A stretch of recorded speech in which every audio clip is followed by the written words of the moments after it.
ஒரே ஒரு சப்ஸ்கிரைப் மட்டும் பண்ணிவிட்டு பாருங்கள். எல்லோரும் வந்து ட்ரெயினில் உட்காந்துட்டு இருக்காங்க. உங்கள் அப்பா மட்டும் நடேசன் மட்டும் லேட்டாக வராரு.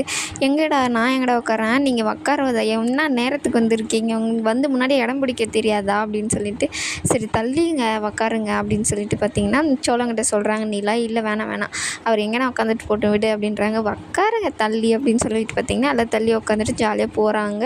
அப்போ வந்து பார்த்திங்கன்னா அப்போல்லாம் பீகாருக்கு போனால் 4-5 நாள் ஆகும், எவ்வளோ கஷ்டமாக இருக்கும் தெரியுமா அப்படின்னு சொல்லிட்டு பேசிட்டு போகிறாங்க. எனக்கு தெரியாதானே உன் கஷ்டம்லாம் அப்படின்னு சொல்லிட்டு இவங்க கார்த்திகாவோட அம்மா சொன்னோடனே பார்த்திங்கன்னா எல்லாருக்கும் ஆச்சரியம் ஆகுது. என்னடா இவங்க இப்படியெல்லாம் பேசுகிறாங்க, இவங்களுக்கு இந்த மாதிரியெல்லாம் பேச தெரியுமா அப்படின்ற மாதிரி பார்க்குறாங்க.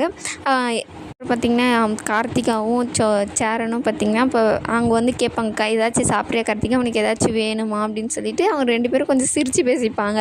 உடனே பார்த்திங்கன்னா பல்லவனும் பாண்டியும், ஐயோ அண்ணா இவங்க 2 பேரும் பேசுகிறாங்கண்ணே, இது நல்லதே கிடையாதுண்ணே அப்படின்னு சொல்லிட்டு பார்த்திங்கன்னா 2 பேரும் அதுக்கப்புறம் சோழன் சேர்ந்துருவார். அதுக்குள்ளே இவங்கள நம்ம அங்கே போகிற வரையும் கொஞ்சம் பாதுகாப்பாக பார்த்து கூட்டின்னு போனோம் அண்ணனை அப்படின்னு சொல்லிட்டு பார்த்திங்கன்னா அவங்கெல்லாம் காமெடியாக உட்காந்துட்டு சிரிச்சுட்டு போயிட்டு இருப்பாங்க.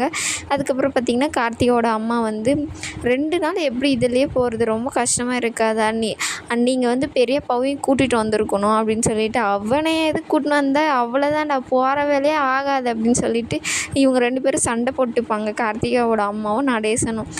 ஏன் இப்படி பேசுகிறீங்க அங்கிள், கொஞ்சம் நேரம் அமைதியாக இருங்க அப்படின்னு சொல்லிட்டு நிலா சொல்லும் போது, என் அண்ணன் எப்பயுமே அப்படி தாம்மா எங்களை கேட்கும் அப்படின்னு சொல்லிட்டு எல்லாத்தையுமே விட்டு கொடுத்து ஒரு இதாக போவாங்க. அவங்களுக்கு எல்லாருக்குமே இது புதுசாக இருக்கும், எப்போ பார்த்தாலும் இவங்க சண்டை போட்டுகிட்டே இருப்பாங்க இல்லையா, எல்லோரும் அதையும் வந்து இதாக பார்ப்பாங்க, என்னடா இவங்க இப்படியெல்லாம் பேசுகிறாங்களே, இது ரொம்ப தப்பாச்சே அப்படின்னு சொல்லிட்டு இவங்க 3 பேரும் கலாய்ச்சி விட்டுட்டு இருப்பாங்க. அதுக்கப்புறம் சந்தா வந்து ஃபோன் பண்ணோடனே பார்த்தீங்கன்னா யார் யார் வரீங்க, எல்லாருமே வரீங்களா, இது என்னப்பா கேள்வி, எல்லாருமே தான் வரோம் அப்படின்னு சொல்லிட்டு, சரி ஃபோட்டோ பிடிச்சி அனுப்புகிறேன் இருன்னு சொல்லிட்டு நிலா கிட்ட வந்து ஃபோனை கொடுத்து ஃபோட்டோ எடுப்பாங்க. அப்போ கார்த்திகாவை எடுக்க மாட்டாங்க, இவங்க 6 பேரை மட்டும் எடுத்துப்பாங்க. கொஞ்சம் சோகமாயிரும், என்னடா நம்மளை விட்டெல்லாம் எடுக்கிறாங்களே ஃபோட்டோ, இவங்க மட்டும் ஜாலியாக வராங்களே அப்படின்னு சொல்லிட்டு. அதுக்கப்புறம் எல்லாருமே உட்காந்துட்டு கார்டு விளையாடுவாங்க. கார்டெல்லாம் விளையாடும் போது பார்த்திங்கன்னா ஜாலியாக உட்காந்துட்டு இந்த மாதிரி பேசிகிட்டே உட்காந்து விளையாடுவாங்க. சோழன் வந்தவொடனே பார்த்திங்கன்னா எண்ணெய் விட்டுட்டு நீ எங்கேயோ போய் உட்காந்துக்கிட்டா என்னென்ன பண்ண முடியும், வானே அப்படின்னு சொல்லிட்டு பார்த்திங்கன்னா அவங்களையும் கூட்டு வச்சு உட்காந்து விளையாடுறதுக்கு கூப்பிடுவாங்க. ஆனால் என்னால் வரலடா அப்படின்னு சொல்லிட்டு, நிலா நீ வாய அவங்ககிட்ட கொஞ்சம் பேசணும் அப்படின்றாங்க. என்ன இது இங்கேவே சொல்லுங்கள், இங்கேவே சொல்கிறதா இருந்தால் நான் சொல்ல மாட்டேன்னா வாயேன் அப்படின்னு சொல்லிட்டு பார்த்திங்கன்னா அவங்கள தனியாக வந்து கூட்டிகிட்டு போயிடுறாங்க. அண்ணி இப்போ யார் விளையாடுவாங்க அப்படின்னோடனே நடேசன் வர்றாரு, என்னடா காடா நான் விளையாடுறேன் அப்படின்னு சொல்லிட்டு அவர் எல்லாம் உட்காந்துட்டு விளையாடிட்டு இருப்பாங்க. அதுக்கப்புறம் அவங்களுக்கு தனியாக கூட்டிகிட்டு போயிடுவாங்க நிலாவை. என்ன நிலா நம்ம மட்டும் போனால் நல்லா இருக்கும்ல அப்படின்னு சொல்லிட்டு சொல்கிறாங்க.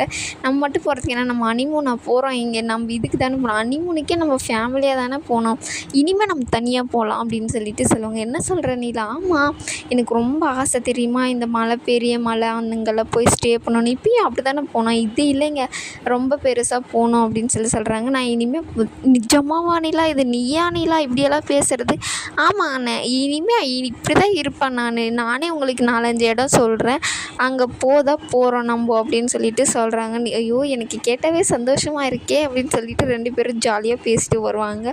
எனக்கு எவ்வளோ ஆசை தெரியுமா, ஒரு ஆற்றுல போய் குளிக்கணும், அந்த மாதிரிலாம் என் அப்பா அதை விடவே மாட்டார் அப்படின்னு சொல்லிட்டு 2 பேரும் ஜாலியாக பேசிட்டு வருவாங்க. அப்போ திடீர்னு பார்த்திங்கன்னா சோழன் வந்து நிலாக்கு முத்தம் கொடுத்துருவாங்க. அது வந்து கரெக்டாக பழம் வந்து பாத்ரூம் போகிறேன்னு சொல்லிட்டு வருவான். அப்போ பார்த்துருவான், என்ன பண்ணிட்டு இருக்கீங்க நீங்கள் 2 பேரும், பாத்ரூம் போகிற வழியில் என்ன பண்ணுறீங்க, அந்த பக்கம் போக வேண்டியதானே, ஏன்னா இங்கே தானே கிட்டே இருக்குது, 4 கிலோமீட்டர் தள்ளியாக நான் போக சொல்கிறேன் அப்படின்றாங்க. அதுக்குள்ளே பாண்டியன் வருவாங்க, என்னடா இங்கே நின்று பேசிகிட்டு இருக்க அப்படின்னோடனே, பாருண்ணே பாத்ரூம் போகிற இடத்துல நின்று ரொமான்ஸ் பண்ணிகிட்டே இருக்காங்க, கடுப்பாவது, நான் என்னடா நீ என்ன சொல்கிறியா அப்படின்னு சொல்லிட்டு, அண்ணி உங்களை இல்லை நீ இவனை சொல்கிறேன் அப்படின்னு சொல்லிட்டு அவங்க 2 பேருமே அங்கேருந்து கிளம்பி போயிடுவாங்க. அதுக்கப்புறம் நிலா வந்து பார்த்திங்கன்னா சரி நான் போட்டோமா அப்படின்னு சொல்லிட்டு, இன்னும் நிறைய இருநிலா நம்ம 2 பேரும் பேசுவோம் அப்படின்னு சொல்லிட்டு அவங்க 2 பேரும் ஜாலியாக பேசிட்டு வராங்க. அப்போ பார்த்திங்கன்னா பாண்டிக்கும் வானதி வந்து ஃபோன் பண்ணோம், என்ன பண்ணுற சாப்பிட்டியா அப்படின்னு வானதி கேட்கும்போது அவன் சாப்பிட்டேன், என்னை கேட்கவே மாட்டியா நீ அப்படின்னு சொல்லிட்டு வானதி வந்து கேட்கும். அதுக்கு அவங்க 2 பேரும் பார்த்திங்கன்னா பேசிட்டு ஃபோன்லேயே பேசிட்டு வருவாங்க. ஆனால் வானதி வந்திருந்தாலும் கொஞ்சம் நல்லா இருந்திருக்கும், ஆனால் அவங்க வர்றதில்லைன்னு சொல்லிட்டாங்க.